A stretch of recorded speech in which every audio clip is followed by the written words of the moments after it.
আসসালামু আলাইকুম, শুভ সকাল। আজ 6 সেপ্টেম্বর 2025, 22 ভাদ্র 1432 বঙ্গাব্দ, 13 রবিউল আওয়াল 1447 হিজরি। জানিয়ে দিচ্ছি বাংলাদেশের স্বনামধন্য বেশ কয়েকটি পত্রিকার অনলাইন ভার্সনের শিরোনামসমূহ। প্রথম আলো। মুন্সিগঞ্জে বিএনপির দুপক্ষের আধিপত্য বিস্তার নিয়ে সংঘর্ষ, 8 জন গুলিবিদ্ধ। বলিউডে নতুন বিতর্ক, এআই কি নায়ক নায়িকা ও নির্মাতাদের তাড়াবে? মেসি যেন একটি নদীর নাম।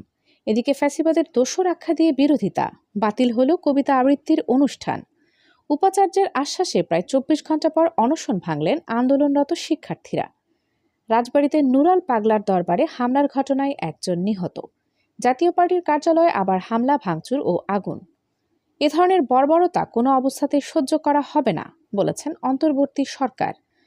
রিজনের সেঞ্চুরির পর সামিউনের 4 উইকেট, ইংল্যান্ডকে হারালো যুবারা। ফ্যাসিবাদের দোসর আখ্যা দিয়ে বিরোধিতা।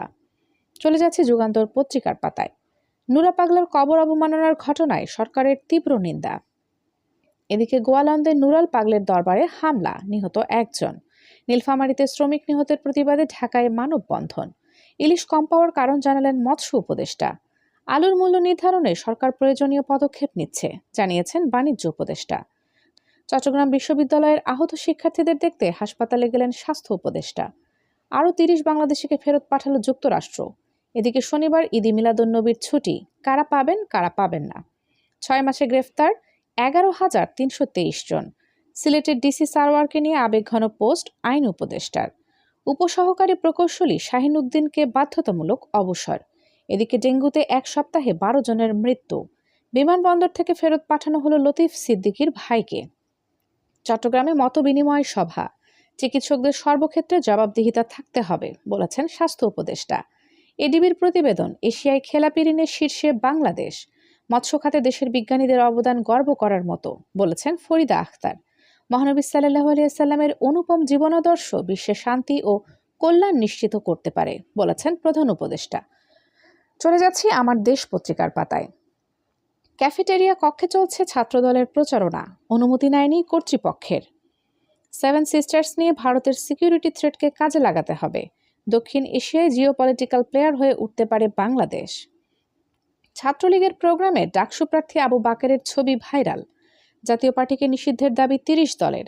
জাতীয়তাবাদী শক্তিকেই টার্গেট করছে গণতন্ত্র বিরোধীরা বলেছেন রিজভী। জাতীয় পার্টির কার্যালয়ে হামলা, অগ্নিসংযোগ। সফটওয়্যারের মাধ্যমে বিলিং রিপোর্ট পাঠানোর নির্দেশ ঢাকা ওয়াসার। টেসলার নতুন প্রস্তাবে বিশ্বের প্রথম ট্রিলিয়নিয়ার হওয়ার পথে মাস্ক। নুরুল হকের মরদেহ পুড়িয়ে দেওয়ার ঘটনায় অন্তর্বর্তী সরকারের তীব্র নিন্দা। সৌদিতে 12 ঘন্টায় 15 কোটি রুপি খরচ করেছেন মোদি। জাপান নিষিদ্ধের দাবিতে শাহবাগে টায়ার জ্বালিয়ে গণ অধিকার পরিষদের বিক্ষোভ। মাথাপিছু আয় বেড়ে $2,593। দক্ষিণ এশিয়ায় দ্বিতীয় অবস্থানে বাংলাদেশ। সবশেষে চলে যাচ্ছি নয়াদিগন্ত পত্রিকার পাতায়।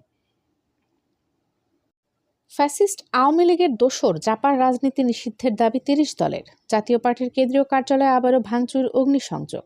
শিগগিরই 3,500 ডাক্তার ও 3,500 নার্স নিয়োগ, স্বাস্থ্য উপদেষ্টা। থাইল্যান্ডের নতুন প্রধানমন্ত্রী হলেন আনুতিন চার্নভিরাকুল। ভবিষ্যতের কথা চিন্তা করে আমাদেরকে জেনে বুঝে সিদ্ধান্ত নিতে হবে বলেছেন শফিকুর রহমান। রাজবাড়ীতে লাশে অগ্নিসংযোগ, অন্তর্বর্তী সরকারের তীব্র নিন্দা জানিয়ে বিবৃতি। ইংল্যান্ডের মাটিতেই তাদের ধরাশায়ী করল টাইগার যুবারা। বছর জুড়ে রাসূলের জীবনাদর্শ নিয়ে আলোচনা ও চর্চা অব্যাহত রাখার বছর জুড়ে রাসূলের জীবনাদর্শ নিয়ে আলোচনা ও চর্চা অব্যাহত রাখার আহ্বান জামায়াতের। মহানবীর অনুপম জীবনাদর্শ বিশ্বে শান্তি কল্যাণ নিশ্চিত করতে পারে বলেছেন প্রধান উপদেষ্টা। অবৈধ বাংলাদেশিদের যেভাবে ফেরত পাঠাচ্ছে যুক্তরাষ্ট্র, বিএনপির মহাসমাবেশ মঞ্চে উপস্থিতির যে ব্যাখ্যা দিলেন অপু বিশ্বাস। বিএনপির সমাবেশ মঞ্চে উপস্থিতির যে ব্যাখ্যা দিলেন অপু বিশ্বাস। আসন বিন্যাসের প্রতিবাদে ভাঙায় অবরোধ, ইউএনওর আশ্বাসে কর্মসূচি স্থগিত। সাংগঠনিক শৃঙ্খলা রক্ষায় কঠোর বিএনপি, কোন্দল ষড়যন্ত্রে ত্যাগীরা বিপাকে। ডক্টর ইউনূসের সাথে লুইসের বৈঠক, ফেব্রুয়ারির নির্বাচনকে পূর্ণ সমর্থন করে জাতিসংঘ। ভারতের মুম্বাই জুড়ে বোমা হামলার হুমকি, হাই অ্যালার্ট জারি। নোবেল পুরস্কার না, মানুষের জীবন বাঁচাতে চাই বলেছেন ট্রাম্প। জাকসু নির্বাচন, স্বতন্ত্র প্রার্থী মোহনার ইশতেহার ঘোষণা। সবশেষে জানিয়ে দিচ্ছে আবহাওয়ার সংবাদ। আজকের সর্বোচ্চ সম্ভাব্য তাপমাত্রা 33 ডিগ্রি সেলসিয়াস এবং সর্বনিম্ন তাপমাত্রা 27 ডিগ্রি সেলসিয়াস। সারা দেশের আবহাওয়া শুষ্ক থাকবে।